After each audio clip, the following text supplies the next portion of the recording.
Ouverture de la saison au Centre Bell. Puis les petits enfants sur la glace, ils brandissent leur drapeau à l'effigie du Canadien de Montréal. Puis chez Weber m'apporte la torche pour que je vous parle de la game. Wings contre Habs. C'est à Joe Clutch que ça se passe. Let's go!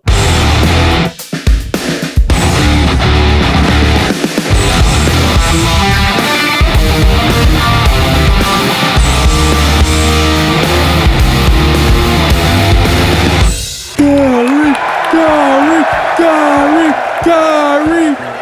Place au cœur des petits chanteurs de Laval. Enlevez vos chapeaux.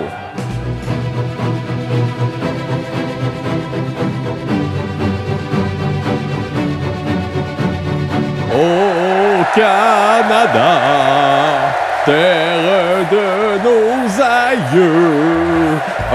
OK, ça suffit le niaisage. Le Centre Bell est réchauffé au maximum avec la cérémonie annuelle et la game start pour de vrai. 6 minutes 43 de jouer en première. Il y a une montée de Taro Heroes sur le long de la bande dans notre zone défensive. Il fait une bonne passe en one-timer à Andreas Athanasiou. Sauf que Jesus Christ dit not f***ing now! Il reste 6 minutes 35 à la première période et les Wings poussent en zone offensive. Price sort de son filet pour récupérer la rondelle, qui longe le long de la bande, amortit le puck avec son bâton, mais doit faire vite pour revenir à son filet, parce que c'est Jacob, nul autre que de la Rose, qui prend possession de la rondelle, fait une longue passe non planifiée jusqu'à Dan de Kaiser en def, et celui-ci décide de faire un wrist shot dans le tas de joueurs qui traînent devant le net à Price. Le puck se fait amortir par Christian Folin et apparaît par la suite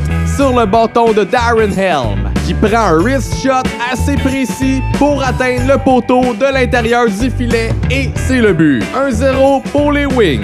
La machine rouge des Wings ne lâche pas par la suite, si bien que Price devra multiplier quelques arrêts pour calmer le jeu. Une chance que notre petit Brendan Gallagher est là, car c'est lui qui prend les choses en main pour réveiller ses troupes. Lorsqu'il reste 2 minutes 21, il ne marquera peut-être pas, mais c'est avec son acharnement qu'il se fout de la couverture des défenseurs portés à son endroit. Il décide quand même de rentrer dans le peu d'espace qu'on lui offre pour déranger Jonathan Bernier, goaler des Wings, en rentrant dans son demi-cercle bleu et le faire tomber. Dernière minute de la période, mise en jeu dans la zone offensive pour le Canadien. C'est Philippe Danault qui est dans le cercle gauche et gagne sa mise en jeu. Le puck glisse jusqu'à Drouin qui remet tout de suite à Yoel Armia. Yoel Armia patine jusqu'au centre de la zone offensive, prend un bon wrist shot et score dans le haut du filet. C'est maintenant 1-1, mais c'est pas encore fini, parce qu'il reste 30 secondes à la période. Et les Wings dégagent le puck dans notre zone défensive.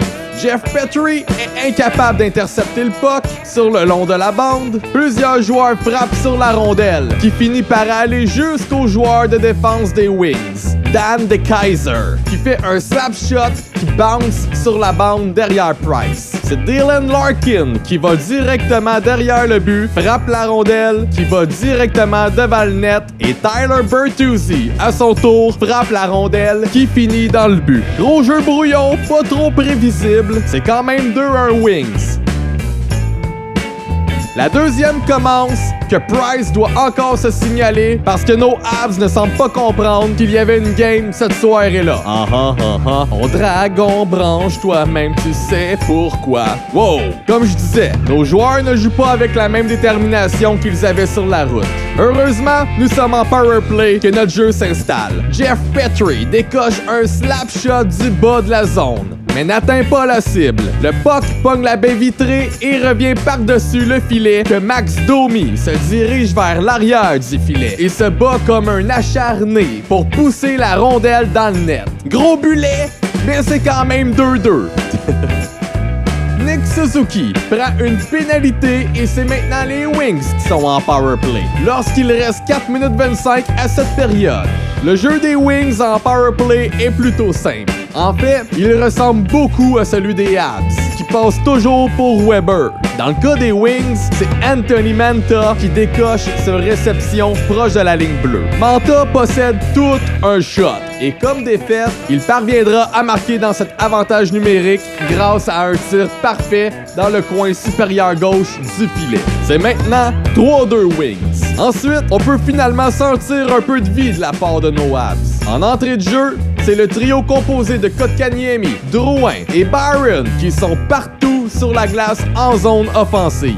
Suivi par le trio de Domi qui offrira une bonne chance à Jeff Petrie lorsqu'il décochera un slap shot, mais qui atteindra Mike Green. Carey Price commence la troisième avec de bons arrêts. Les joueurs se livrent de bonnes mises en échec et le gros Anthony Mantha continue de déranger nos joueurs du haut de ses 6 pieds 5, 234 livres et avec son sourire un peu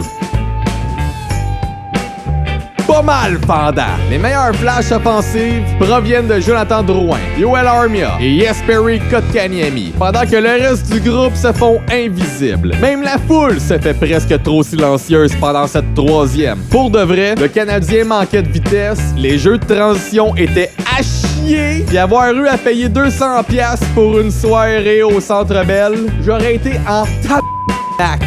Je veux dire, je peux comprendre que dans un match back-to-back, les gars manquent d'énergie. Mais come on, guys!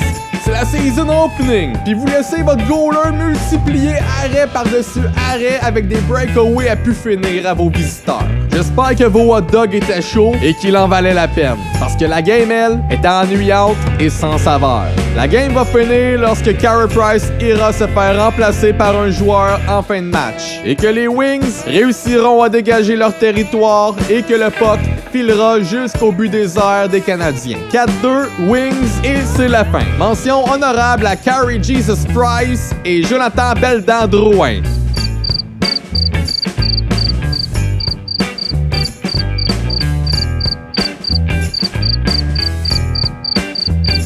Pour le reste de l'équipe, vous avez soit été average ou carrément invisible. OK? Certains auront eu de beaux flashs par-ci et par-là, mais quand même. Première fucking game au Centre Bell! Come on, guys! J'ai faim et j'ai besoin de vous autres pour liker, commenter, mais surtout, vous abonner à ma chaîne YouTube. En attendant, je vous donne rendez-vous au prochain match de nos Habs contre les gagnants de la Coupe Stanley, nul autre que les Blues de Saint-Louis, qui seront visiteurs au Centre Bell. C'est Jonathan qui vous dit à la prochaine du prochain épisode de Joe Clutch.